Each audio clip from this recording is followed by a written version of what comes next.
നമസ്കാരം. കുന്നത്തുനാട് നിയമസഭാ മണ്ഡലത്തിൽ ഇത്തവണ മത്സരം LDFും NDAയും തമ്മിലാണ്. എന്തുകൊണ്ടാണ് അങ്ങനെ ഒരു മത്സരം എന്നല്ലേ പറയാം. LDFും സംഘപരിവാറും തമ്മിലുള്ള മത്സരത്തിൽ നിലവിൽ MLA അഡ്വക്കേറ്റ് PV ശ്രീനിജന് അനുകൂലമായി മാറാൻ സാധ്യതയുള്ള ഘടകങ്ങൾ എന്തൊക്കെയാണ് അതും പറയാം. എന്തൊക്കെ കാര്യങ്ങളാകും ഇലക്ഷനിൽ ചർച്ച ചെയ്യുക, ഇലക്ഷൻ അടുത്തപ്പോൾ മണ്ഡലത്തിൽ പൊങ്ങി വന്ന മുൻ MLA നേരിടാൻ പോകുന്ന വെല്ലുവിളികൾ എന്തൊക്കെയാണ്, ഇതൊക്കെയാണ് ഇന്ന് നമ്മൾ ചർച്ച ചെയ്യുന്നത്. നോക്കാം ഇലക്ഷൻ പൊളിറ്റിക്സ്.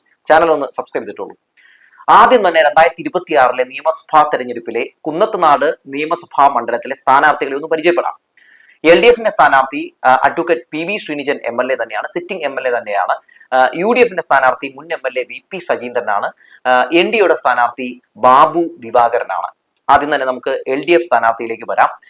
LDF സ്ഥാനാർത്ഥി സിറ്റിംഗ് MLA ആയ അഡ്വക്കേറ്റ് PV ശ്രീനിജനാണെന്ന് ഞാൻ പറഞ്ഞല്ലോ മണ്ഡലത്തിൽ. അതുകൊണ്ട് തന്നെ MLAയുടെ പെർഫോമൻസ് എങ്ങനെയാണെന്ന് വിലയിരുത്തിയിട്ടുണ്ടെങ്കിൽ ഇതുവരെ മണ്ഡലത്തിൽ ഉണ്ടായിരുന്ന MLAമാരെക്കാൾ കരുത്തനായ ഒരു MLA തന്നെയായിരുന്നു അഡ്വക്കേറ്റ് PV ശ്രീനിജൻ എന്നുള്ള കാര്യത്തിൽ ഒരു തർക്കവുമില്ല.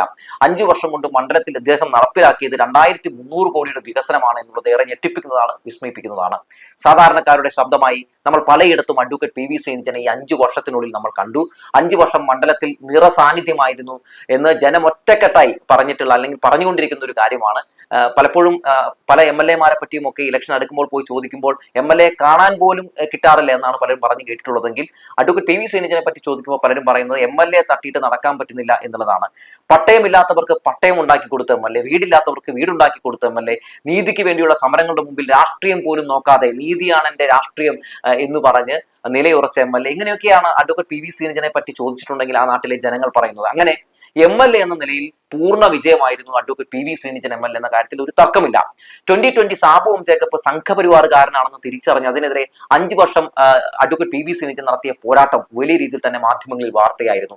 സംഘപരിവാർ കോട്ടകൾ പൊളിച്ചടക്കി സംഘപരിവാർ രാഷ്ട്രീയത്തിനെതിരെ അഡ്വക്കേറ്റ് PV ശ്രീനിജൻ സ്വീകരിച്ച നിലപാട് ഈ തെരഞ്ഞെടുപ്പിൽ വലിയൊരു ചർച്ചയാകും. അത് വലിയൊരു പ്ലസ് പോയിന്റ് ആയിട്ട് അഡ്വക്കേറ്റ് PV ശ്രീനിജന് മാറും എന്ന ഒരു കണക്കുകൂട്ടൽ തന്നെയാണ് നിലവിലുള്ളത്.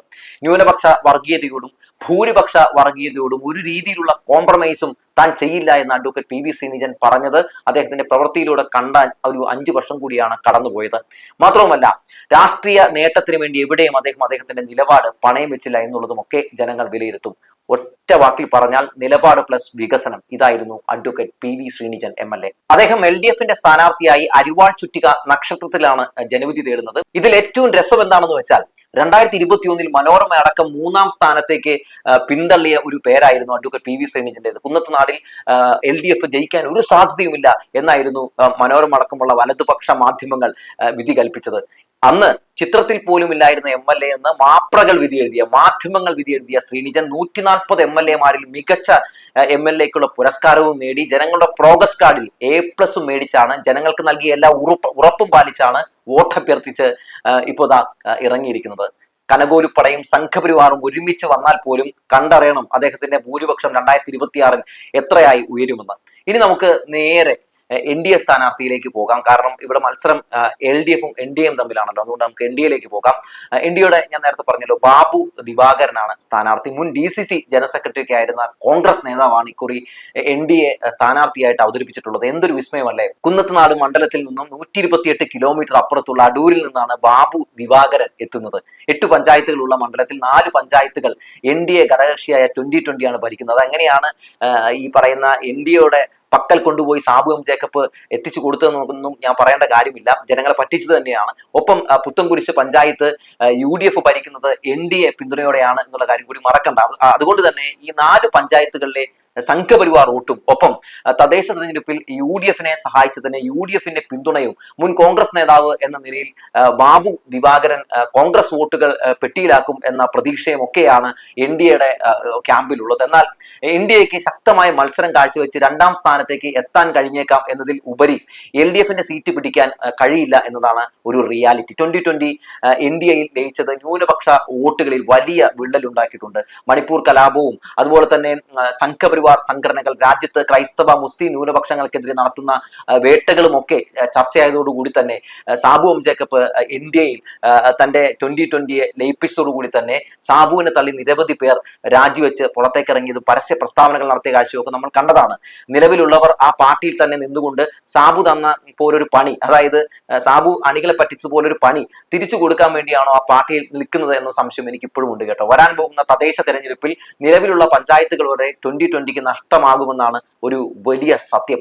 ബാബു ദിവാകരന്റെ സ്ഥാനാർത്ഥിത്വവുമായി ബന്ധപ്പെട്ട് പടലപ്പിണക്കങ്ങളും അതുപോലെ തന്നെ വെട്ടിയിട്ട കൂഴച്ചക്കയിൽ നിന്ന് തെറിച്ച ചക്കച്ചുള പോലെ കിടക്കുന്നതൊക്കെ നമുക്കിപ്പോ ഈ കുന്നത്തനാട് മണ്ഡലത്തിൽ കാണാൻ സാധിക്കുന്നുണ്ട്. 2020 നിന്നോ BJP നിന്നോ ഉള്ള ആളുകൾക്ക് അവസരം കൊടുക്കാതെ കോൺഗ്രസിൽ നിന്ന് വന്ന ആൾക്ക് അവസരം കൊടുത്തതിൽ അണികൾക്കുള്ള അമർഷം പരോക്ഷമായും പ്രത്യക്ഷമായും പലരുമൊക്കെ പ്രകടിപ്പിക്കുന്നുണ്ട്. ഒപ്പം താമര ചിഹ്നത്തിലും മാങ്ങ ചിഹ്നത്തിലും മത്സരിപ്പിക്കാതെ ചക്ക ചിഹ്നത്തിൽ മത്സരിപ്പിക്കുന്നതിന്റെ അതൃപ്തി NDAയുടെ അകത്ത് നിലവിലുണ്ട്. എന്നാൽ താമരയും മാങ്ങയും കണ്ടാൽ സംഘപരിവാർ രാഷ്ട്രീയം തിരിച്ചറിയുമോ എന്ന് മണത്താകാം ചക്കയിൽ ഇത്തവണ സംഘപരിവാർ രാഷ്ട്രീയം കുത്തി നിറച്ച് ഭാഗ്യ പരീക്ഷണത്തിന് NDA ഒരുക്കുന്നത്. മാങ്ങയും താമരയും ഇനി ഇറക്കിയിട്ടുണ്ടെങ്കിൽ ക്ലച്ച് പിടിക്കില്ലെന്നും കുന്നത്തനാടുകാരെ പറ്റിച്ച് കുഴിയിൽ എങ്ങനെ വീഴിച്ച് സംഘപരിവാർ പാളയത്തിൽ എത്തിക്കണമെന്നും ഒക്കെ നന്നായി അറിയാവുന്ന ആളാണ് 2020 സാബു എം ജേക്കബ്. 2020 അത് പരീക്ഷിച്ച് വിജയിച്ച വ്യക്തിയാണ് സാബു എന്നുള്ള കാര്യത്തിൽ തർക്കമൊന്നുമില്ല. അതുകൊണ്ട് അദ്ദേഹത്തിന്റെ കുബുദ്ധി ഇവിടെ എന്തായാലും വർക്ക് ചെയ്യുമോ ഇല്ലയോ എന്നുള്ള കാര്യം തന്നെയാകും NDAയും നോക്കിക്കാണുന്നത്. ചക്കയിലേക്ക് അങ്ങനെയാകാം ഒരുപക്ഷെ ചർച്ച എത്തിയത് എന്നാണ് ഞാൻ പ്രതീക്ഷിക്കുന്നത്. എന്തായാലും NDA നിർണായക ശക്തിയായി മണ്ഡലത്തിൽ മാറുമെന്ന കാര്യത്തിൽ തർക്കമൊന്നുമില്ല. 2021 കുന്നത്തനാടുകാർ തോൽപ്പിച്ച സജീന്ദ്രനാണ് ഞാൻ നേരത്തെ പറഞ്ഞല്ലോ UDFന്റെ സ്ഥാനാർത്ഥിയായിട്ട് കളത്തിലിറങ്ങുന്നത്. UDF ഇക്കുറി കളത്തിൽ അദ്ദേഹത്തെ ഇറക്കുമ്പോൾ എന്തൊക്കെയാണ് സംഭവിക്കാൻ സാധ്യത എന്ന് വിലയിരുത്തിയാൽ സജീന്ദ്രന്റെ സ്ഥാനാർത്ഥിത്വവുമായി ബന്ധപ്പെട്ട് മണ്ഡലത്തിൽ വലിയൊരു അതൃപ്തി ഉടനീളം പ്രകടമായിരുന്നു. സജീന്ദ്രനെ സ്ഥാനാർത്ഥിയായി വേണ്ടെന്നും 2020 ഏജന്റ് എന്ന ദുഷ്പേരുള്ള വ്യക്തിയാണെന്നും ഇത് UDFന് ഇത്തവണ ക്ഷീണം ചെയ്യുമെന്നും പ്രാദേശിക നേതാക്കളടക്കം കത്തയച്ചും വിമർശനം ഉന്നയിച്ചും ഒക്കെ പറഞ്ഞിട്ടും ഹൈക്കമാൻഡ് സജീന്ദ്രനെ സ്ഥാനാർത്ഥിയാക്കി. KPCC വൈസ് പ്രസിഡന്റ് എന്ന തസ്തികയാണ് സജീന്ദ്രന് ഗുണമായി മാറിയതെന്ന കാര്യത്തിൽ തർക്കമൊന്നുമില്ല. 2021 മണ്ഡലത്തിൽ നിന്ന് തോറ്റ ശേഷം ഇപ്പോഴാണ് മണ്ഡലത്തിലെ ജനങ്ങൾ സജീന്ദ്രനെ കാണുന്നത്. തിരഞ്ഞെടുപ്പ് അടുത്തപ്പോൾ പുറത്തിറങ്ങിയ സജീന്ദ്രനെ വോട്ടർമാർ എങ്ങനെ വിശ്വസിക്കുമെന്ന സംശയം UDFകാർക്കിടയിൽ തന്നെ പ്രകടമാണ്. NDA മുന്നണിയായ 2020-ക്കെതിരെയും സാബു എം ജേക്കബിനെതിരെയും മൃദു സമീപനം സ്വീകരിക്കുന്ന സജീന്ദ്രൻ ജയിച്ചാൽ വീണ്ടും NDA മുന്നണി 2020 പൊട്ടിമുളയ്ക്കുമോ? കുന്നത്തനാട് മണ്ഡലത്തിലെ പഞ്ചായത്തുകളിൽ വീണ്ടും സംഘപരിവാർ രാഷ്ട്രീയം വലിയ രീതിയിൽ തന്നെ പൊട്ടിമുളയ്ക്കാൻ സാധ്യതയുണ്ടോ എന്നുള്ള ആശങ്കകളുമൊക്കെ പല UDFകാരെയും ഒക്കെ പിന്തുടരുന്നുണ്ട്. MLA ആയിരുന്ന 10 വർഷം കുന്നത്തനാട് മണ്ഡലത്തിൽ ഇരുണ്ട കാലം സമ്മാനിച്ച സജീന്ദ്രൻ വികസനം പറഞ്ഞ് വോട്ട് ചോദിച്ചാലും നിലപാട് പറഞ്ഞ് വോട്ട് ചോദിച്ചാലും എല്ലാം ബൂമറാങ്ങായി തിരിച്ചടിക്കും എന്നതാണ് ഒരു പ്രധാനപ്പെട്ട ഒരു വിഷയം എന്നത് പറയാതെ വയ്യ. കിഴക്കമ്പലം നെല്ലാട് റോഡ്, മണ്ണൂർ പോഞ്ഞാശ്ശേരി റോഡ്, രാമമംഗലം ചൂണ്ടി റോഡ്, കോരങ്കടവ് പാലം ഇതൊക്കെ താറുമാറാക്കി താൻ നല്ലൊരു MLA അല്ല എന്ന് തെളിയിച്ച ചരിത്രമാണ് സജീന്ദ്രനുള്ളത്. ഇനി ഇതൊക്കെ ഞാൻ നേരത്തെ നടപ്പിലാക്കിയ പല സംഭവങ്ങളുടെയും ഭാഗമായിട്ട് ഇപ്പോൾ നടന്നതാണ് എന്ന് പറഞ്ഞാൽ പോലും ജനങ്ങൾ ചിരിക്കാനാണ് സാധ്യത. 10 വർഷം കൊടുത്തിട്ട് പോലും മണ്ഡലം ഒരു നല്ല രീതിയിൽ വികസന പാതയിൽ എത്തിക്കാൻ കഴിയാത്ത ഒരു വ്യക്തിയായിരുന്നു സജീന്ദ്രൻ. 10 വർഷം കൊണ്ട് സജീന്ദ്രന് കഴിയാതെ പോയതെല്ലാം പക്ഷേ 5 വർഷം കൊണ്ട് 2021 ശേഷം അഡ്വക്കേറ്റ് PV ശ്രീനിജൻ MLA ആയ ശേഷം യാഥാർത്ഥ്യമാക്കി. വികസനത്തിന് മുകളിൽ വികസനം തീർത്ത് ജനങ്ങളെ വിസ്മയിപ്പിച്ചു അഡ്വക്കേറ്റ് PV ശ്രീനിജൻ എന്നുള്ളതാണ്. അഴിമതി ആരോപണങ്ങൾ അടക്കം നേരിട്ടുള്ള സജീന്ദ്രനെ പോലെ ഒരാളെ കളത്തിലിറക്കിയത് UDFന് വലിയ ക്ഷീണം ചെയ്യുമെന്ന് തന്നെയാണ് കണക്കുകൂട്ടൽ. പുത്തൻകുരിശ് വടവുകോട് പഞ്ചായത്തിൽ NDA UDF കൂട്ടുകെട്ട് എന്ന വാർത്ത ചർച്ച ചെയ്യപ്പെട്ടപ്പോഴും അവിശുദ്ധ കൂട്ടുകെട്ട് അവസാനിപ്പിക്കില്ല എന്ന നിലപാട് UDF സ്വീകരിച്ചത് മണ്ഡലത്തിലെ UDF സംഘപരിവാർ കൂട്ടുകെട്ടിന്റെ നേർചിത്രമായി തന്നെ മാറിയിട്ടുണ്ട്. ഇതൊക്കെ UDFനോടുള്ള ജനങ്ങളുടെ വിശ്വാസം കുറയ്ക്കുന്നതിന് കാരണമായി എന്നതും പറയാതെ വയ്യ. പോരാത്തതിന് 2020 സ്ഥാനാർത്ഥി മുൻ കോൺഗ്രസ്സുകാരൻ കൂടിയാണ്. ഇന്നത്തെ കോൺഗ്രസ് നാളത്തെ BJP അല്ലെങ്കിൽ നാളത്തെ 2020 എന്ന നിലയിലേക്ക് മാറുന്ന കാഴ്ചയാണ് നമ്മൾ ഈ തെരഞ്ഞെടുപ്പുമൊക്കെയായി ബന്ധപ്പെട്ട് കാണുന്നത്. അതുകൊണ്ട് എങ്ങനെ കോൺഗ്രസിനെ വിശ്വസിക്കും എന്ന ശബ്ദം ഈ വോട്ടർമാർക്കിടയിൽ നിന്ന് തന്നെ ഉയർന്നു കേൾക്കുന്നുണ്ട്.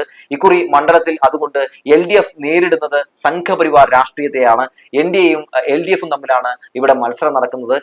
NDAയെ തകർക്കാൻ കുന്നത്തനാടുകാരുടെ മുമ്പിലുള്ള അല്ലെങ്കിൽ അവർക്ക് വിശ്വസിക്കാവുന്ന ഒരേ ഒരു ഓപ്ഷൻ എന്ന് പറയുന്നത് LDF ആണ്, PV ശ്രീനിജനാണ്. സംഘപരിവാറിനെതിരെ അചഞ്ചലമായ നിലപാട് സ്വീകരിക്കാൻ കഴിവുള്ള ഒരേ ഒരു മുന്നണി അത് ഇടതുപക്ഷ ജനാധിപത്യ മുന്നണിയാണെന്ന് നമ്മൾ കണ്ടറിഞ്ഞ സത്യമാണ്. അതുകൊണ്ട് കുന്നത്തനാട് ഇത്തവണ ചുവന്നു തുടിക്കും, ഇടത് തരംഗം തന്നെ ആവർത്തിക്കും എന്നാണ് പൊതുവെ ഇപ്പോഴുള്ള ട്രെൻഡ് കാണുമ്പോൾ മനസ്സിലാക്കാൻ സാധിക്കുന്നതെന്ന് പറഞ്ഞു വെച്ചുകൊണ്ട് നിർത്തുകയാണ്.